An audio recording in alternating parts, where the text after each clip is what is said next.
I'm starting it right now. So you can spend a lot of time talking about these things. And it's really funny because the first person that I did, we spoke for almost 20 minutes.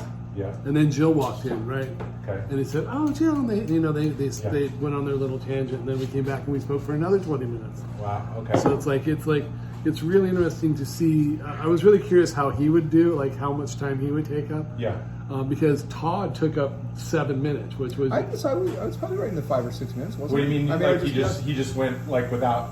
You didn't have to prod him with extra questions, and he just went. And no, he it had, was like, really short. Yeah. Okay. Like to me, like it was very methodical. He's a very methodical person. Yeah. As opposed to Dis, like he can really, what's that word? Violate. Two strings. Violate. I can't remember what it is now, but The guitar yeah, going on and Elaborate on. on- What? So, Really but elaborate you on wanted to amend your Yeah, well, this is Amendment 1. Amendment 1. There you go. Yeah, Amendment 1. I think one of the reasons empathy resonates so much with me is because it's such a trait I admire. And not only is it a trait I really, really admire, I know it's an area of growth that I would like to get better at. So I think that's a big part where I think that sometimes that which we really admire are things that we recognize as weaknesses in ourselves. Mm-hmm.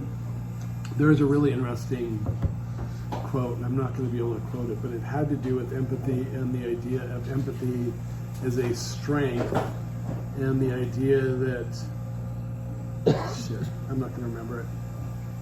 Forget it. I'm not even going to go down that road. I'll have to find it. But it was really powerful in that to be able to empathize, you have to take yourself out of yourself and put yourself in the situation, which women tend to do more than men, where they're able to do that. And if you think about giving birth and the whole idea of like why they think life is more precious than men, they're more likely to preserve it.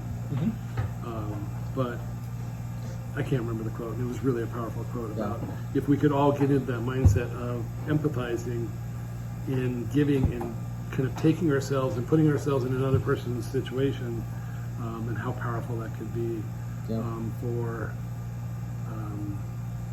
us as a society. I don't remember specifics of it. But. Well, I think empathy is a perfect example in that, and that the one thing that I always say is don't let your strength become your weakness. If you are an empathetic person, it can be a wonderful strength. If you take it too far, it could become a real weakness. It could be something where you maybe would not stand up for your values or stand up for what needs to be done, and so that could be the downside to it. But I think by and large, it's a source of strength. It's an ability to provide care and comfort and love for maybe some people that you don't totally, that are harder to provide those emotions to, and very often those are the people that need it the most.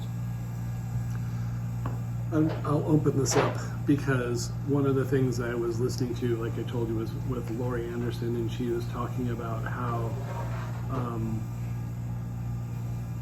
when her husband died and then when her dog died, and what her reaction was to her dog was she started laughing, and she was talking about this emotion, and her and Anderson went down this whole rabbit hole about the ability to feel for somebody but not let it own you. And that's a really important element of that, where Totally. You're not, homelessness is a perfect issue where it's like you can empathize, you can want to change it, you can change it, but you can't let the depression of it all overwhelm you.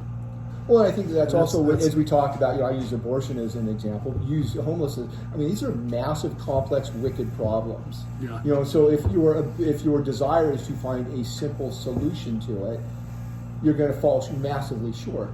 Your solutions is probably going to be incomplete, and it's probably going to need to be very, very complex and multifaceted. So that to me is part of that need for empathy is,